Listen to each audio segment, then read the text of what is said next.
Oh, well, you can see how beautiful it is. It's just, I love the undulations of the land.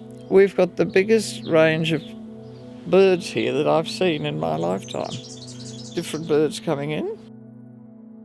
We decided to shift here for a change in lifestyle because we lived in the suburbs of Essendon, and we finally got this place. And luckily got involved with Landcare. And Melbourne Water. Yeah, later Melbourne Water.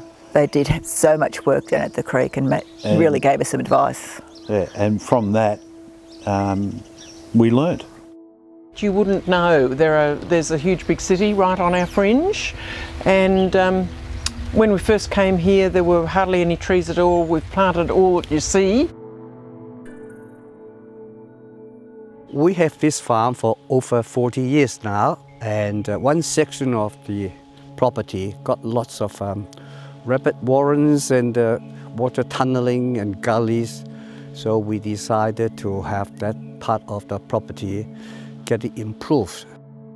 So initially when I came there was a bit of a serrated tussock problem, so we sprayed that. When it rains I get a lot of soil coming down the hills, so just trying to hold that and try and get grass to grow has been my major challenge. You know, to look at this landscape and see it without trees and with, you know, you can see that there are a lot of weeds around, and you look at it and you just know that is not how this land should be. Like, this land should be covered with trees. You know, not like a dense forest. There should be trees and grasslands. We're gradually retreeing them, and what we hope is to sort of get the landscape back to maybe how it was 100 or 200 or 300 years ago. And I think our adage was to leave the place better than when we found it, and we certainly hope we've done that. I'm proud of what I do. And when we first bought this place, there were artichokes 6 feet high. Now, there's just not many artichokes. So I started to do revegetation, and fortunately at that time, the council have a tree donation scheme. So they give me all the plants that I need, and it's my job to plant them.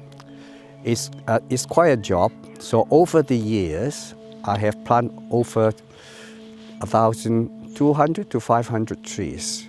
Well, it's very obvious that trees are important for climate change. It's very obvious that trees are important as a windbreak and as shade. For humans to be in the landscape, it makes a lot of sense to have trees. Trees are lovely. They have a lot of amenity. We've done Indigenous on the broader area, but around the house we've done some Indigenous and some native, just to get some different things from different parts of Australia. Oh yeah, well, we've got quite a big veggie garden and a big enclosed area for berries, a few bushes there, and we've got pistachio nut trees, and we've been able to plant a citrus grove here. It's been wonderful.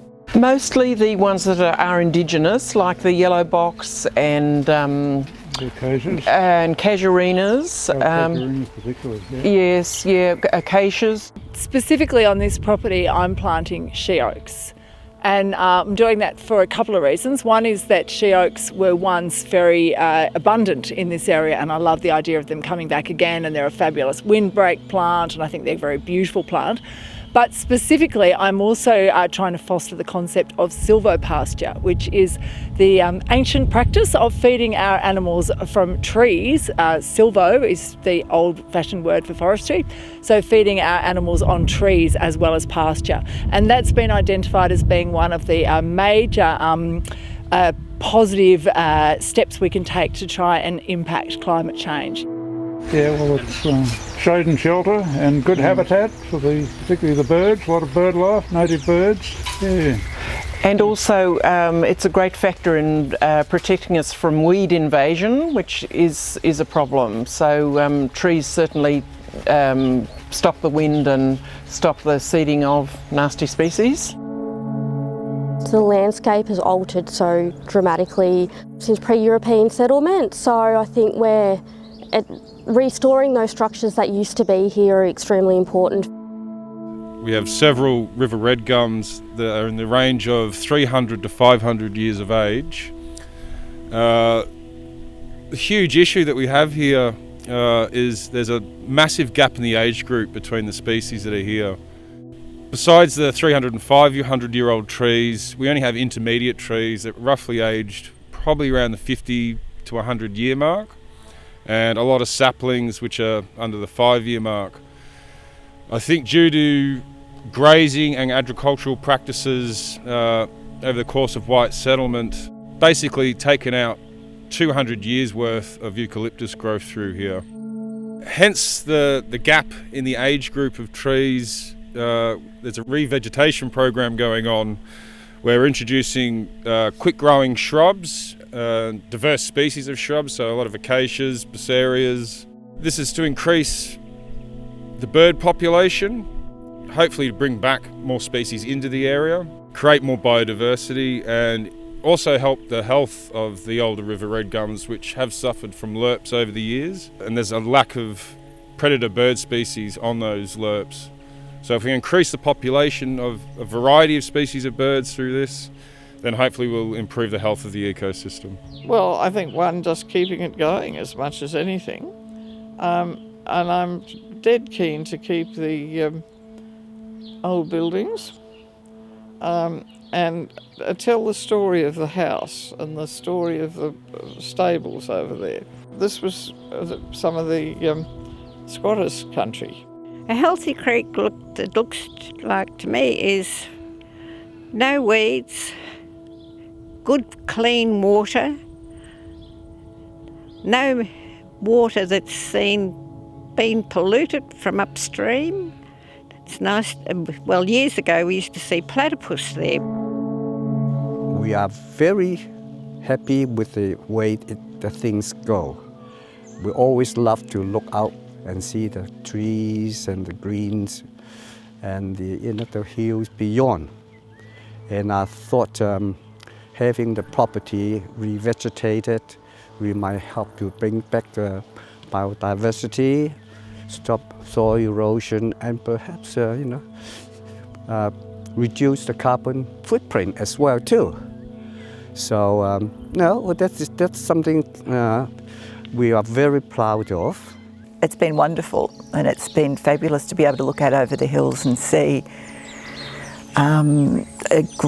weed-free, or basically weed-free area with a lot of remnant vegetation coming down by the creek, and plantings that we've done up near the house. And a lot of bird life. And it's been wonderful.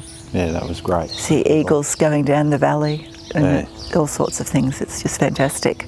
I think it would be much better for the soil and for the environment growing grass to have a different plan and better fencing. I think that would improve things a lot, definitely. And rotating the paddocks and the horses would be much better. Pasture rotations, or cell grazing as we call it, is really based on Savory, who did this type of thing in game parks, where you essentially hit the pastures hard and then give for a short period of time and then give them a long rest. That's the theory there, so sort of move them on. And so we sort of like that theory, and we've tried to apply it here. So instead of just putting our cattle, we run cattle only, in the paddock and leaving them there to eat the grass right down and keep coming back, and as soon as it shoots again they eat it off again. We've used, it's actually New Zealand technology called a techno system, and we run the cattle in laneways, and we allocate them a certain amount of space, and we move them actually every 2 or 3 days. The area the whole property is 69 acres, but the area that we've got the horses on is only about 15 to 20. So to manage that small area with horses, there are a lot of different initiatives, and I've read a lot about that. And look, one of the key things is the concept of rotational pasture. And the way that I've chosen to do that is to run the horses in a herd together, but to have a system of tracks that they move through with pasture that they're excluded from, that I can intimately open and close. It works really well. We've been doing it for about 25 years and it's very successful.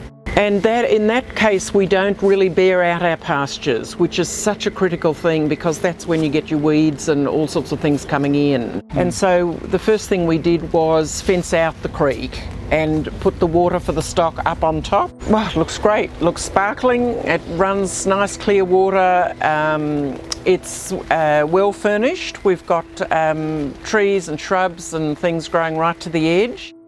If somebody bought here, I'd say, don't think you're going to do it all in 1 year. You're not. It's going to take you years, but do try to do a bit each year. You've got to love farming. You've got to love hard work and continuous work. You can't just drop in and drop out. Well, they should be first of all looking after their stock. And that's pretty well a full-time. You must look after your stock. We've had 2 calves in the last 2 days, and that's really exciting. For somebody coming in and sort of taking over, the thing that I would advise is preserve your trees. What tends to happen is people just put their stock in and, you know, ruin trees that are already there, and it really is hard work getting them up and running. So the other thing is, don't bare out your land. If it's getting dry and the season's no good, you've really got to sell your stock and just sit there and let things rest rather than destroy it all by overeating it, overgrazing it. And the grazing management, getting away from the set stocking, avoid set stocking. Yep, Yeah. and the other thing is weeds. It's easy to control a few weeds and it's almost impossible to control a whole paddock full. We have a small team that work with rural landholders with weed control. Revegetation involves not just trees and shrubs, but it also involves different forms of plants, so grasses, pasture grasses. It's really important not to have bare ground so we don't have invasive weed species. The other thing I really enjoy is the conservation work that Sal and I have done. That's really interesting to see the old gum trees, sort of Camellialensis, red gums. And this is only part, the Gilwell country only has water in them for a little while. So they all twist and turn and make interesting shapes. I find that fascinating, and also we've done quite a lot of natural regeneration, where we've fenced off, you find a big patch of baby red gums, so we just fenced it off. I have walked all over that escarpment. I know nearly every rock there is and cranny. I know where the wildflowers are when they come up. The hills and the valleys, and my drive from Sunbury to Broadmeadows to work every day is beautiful, and grasslands and woodlands. We have such a variety that we take for granted here that I really love it. The peace and the serenity, it's absolutely beautiful. All the birds, being with the horses, the garden. Yeah, it's really peaceful. I love it. And it's also so close to Melbourne. It's hard to believe that you can be this close and still have a beautiful property. It's just a great place to live in. Our landscapes are so unique between woodlands and grasslands and waterways. Being able to go on private property and see these little hidden gems that not many people see, it's an amazing job.